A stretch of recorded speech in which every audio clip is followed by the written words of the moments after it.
Ya pemirsa, seperti apa kondisi di Palestina dengan proyeksi kembalinya Donald Trump ke pucuk pimpinan Amerika Serikat? Kita terhubung langsung dengan relawan Mercy di Gaza, Fikri Rofiul Haq. Selamat malam waktu Jakarta, Fikri.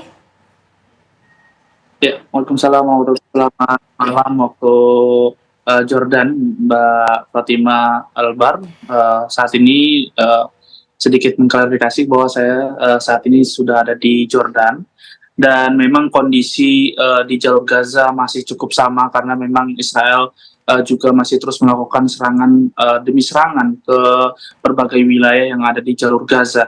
Menurut dari data Kementerian Kesehatan Palestina mengatakan bahwa uh, angka kematian dari masyarakat Gaza akibat 1 tahun lebih genosida yang dilakukan oleh pihak Israel yang dimulai pada 7 Oktober lalu menyentuh angka 43.374 jiwa yang meninggal dan juga terdapat 102.261 orang yang mengalami luka-luka.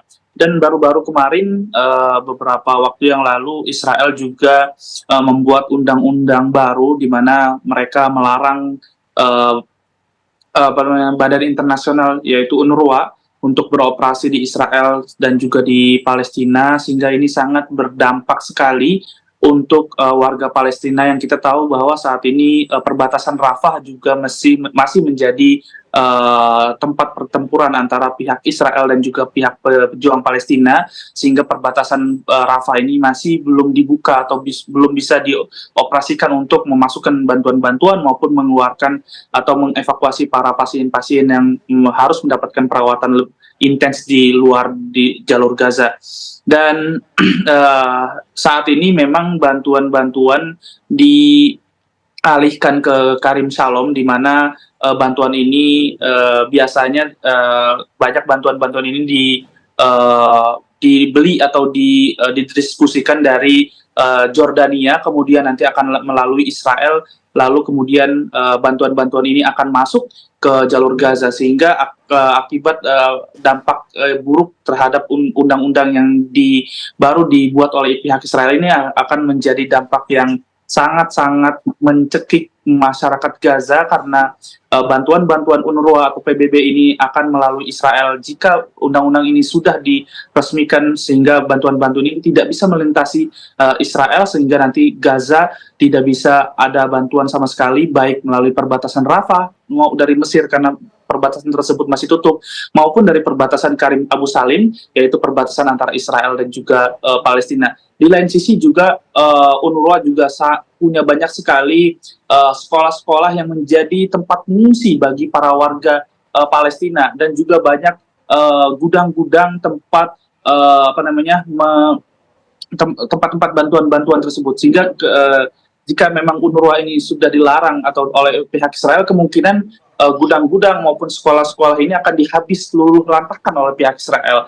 Bahkan sebelum undang-undang ini dibuat oleh pihak Israel, kita tahu bahwa sekolah-sekolah dan juga fasilitas publik pun menjadi target sasaran Israel, sehingga tidak ada tempat aman bagi warga. Yang saya garis bawahi adalah seperti yang saya katakan bahwa masih banyak warga yang memang mereka berlindung dari serangan Israel ini di sekolah-sekolah yang sekolah-sekolahan PBB ataupun sekolah-sekolah UNRWA yang ada di jalur Gaza, dan juga gudang-gudang bantuan tersebut juga masih banyak bantuan-bantuan yang harus didistribusikan ke masyarakat Gaza. Dan di samping itu UNRWA juga sebenarnya mereka juga memiliki data, karena kita tahu bahwa akibat perang ini sebagian besar publik, sebagian besar pemerintahan di Gaza ini hampir seluruhnya sudah tidak beroperasi, sehingga UNRWA ini menghandle bantuan-bantuan tersebut. Mereka memiliki data-data sipil, sehingga bantuan-bantuan ini bisa merata dibagikan ke masyarakat yang ada di jalur Gaza, dengan mereka menyerahkan data identitas mereka ke pihak UNRWA, sehingga UNRWA ini memiliki identitas masyarakat Gaza yang nanti ketika ada bantuan-bantuan masuk, mereka bisa mendapatkan secara merata seperti itu untuk masalah UNRWA itu. Dan saat ini dari media lokal kita bisa melihat banyak saat ini para pengungsi-pengungsi yang memang mereka lagi-lagi diusir oleh pihak Israel dari Gaza Utara menuju ke Gaza City. Banyak video-video yang beredar dari para jurnalis lokal bahwa mereka tidak memiliki tempat sama sekali. Ada satu bangunan, yaitu lapangan sepak bola yang menjadi tempat olahraga biasanya sebelum perang, namun saat ini dialihfungsikan menjadi tenda-tenda pengungsian.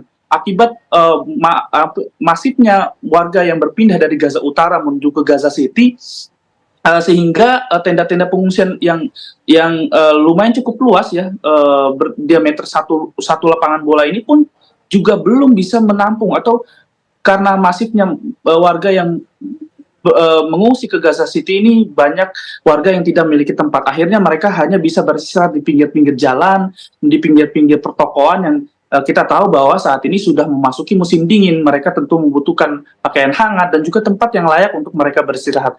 Di samping itu juga serangan masih terus dilancarkan oleh pihak Israel di Gaza City oleh pihak Israel.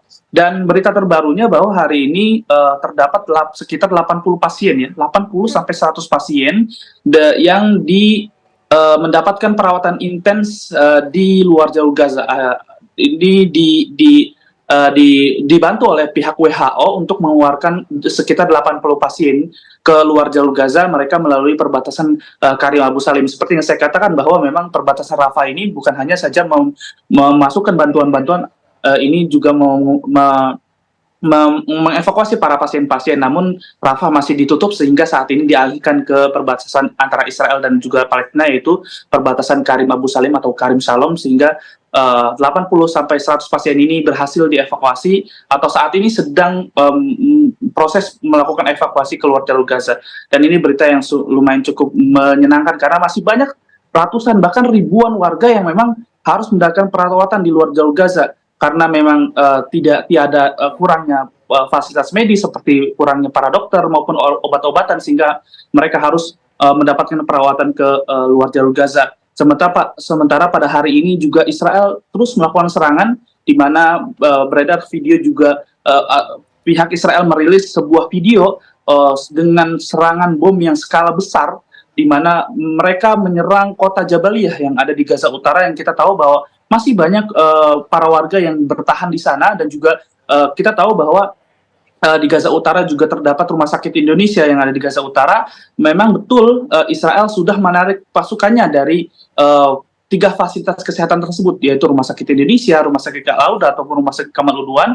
Namun setelah mereka menarik pasukan mereka atau menyudahi atau menyelesaikan serangan darat atau operasi militer di Gaza Utara, mereka terus melakukan serangan dari udara, sehingga beberapa waktu yang lalu Rumah Sakit Kamal Udwan juga menjadi sasaran atau target dari pihak Israel. Artinya sampai lebih dari 1 tahun atau dari kecaman-kecaman dari seluruh dunia terhadap Israel tidak mempedulikan itu. Bahkan sampai saat ini mereka masih terus melakukan serangan terhadap fasilitas-fasilitas kesehatan seperti rumah sakit atau fasilitas publik seperti rumah-rumah warga sipil atau sekolah-sekolah bangunan yang menjadi tempat berlindungnya para warga yang ada di Gaza. Ya, Fikri, mungkin Anda bisa jelaskan tanggapan masyarakat Palestina setelah Trump unggul dalam Pilpres Amerika Serikat. Seperti apa, Fikri? Ya, tentunya masyarakat Palestina mereka sudah paham ya mengenai pemilu yang ada di Amerika Serikat. Ya, tentunya mereka banyak yang tidak suka dengan Amerika karena Amerika adalah sekutunya Israel yang memang selama peperangan ini mensuplai baik dari dana maupun dari senjatanya.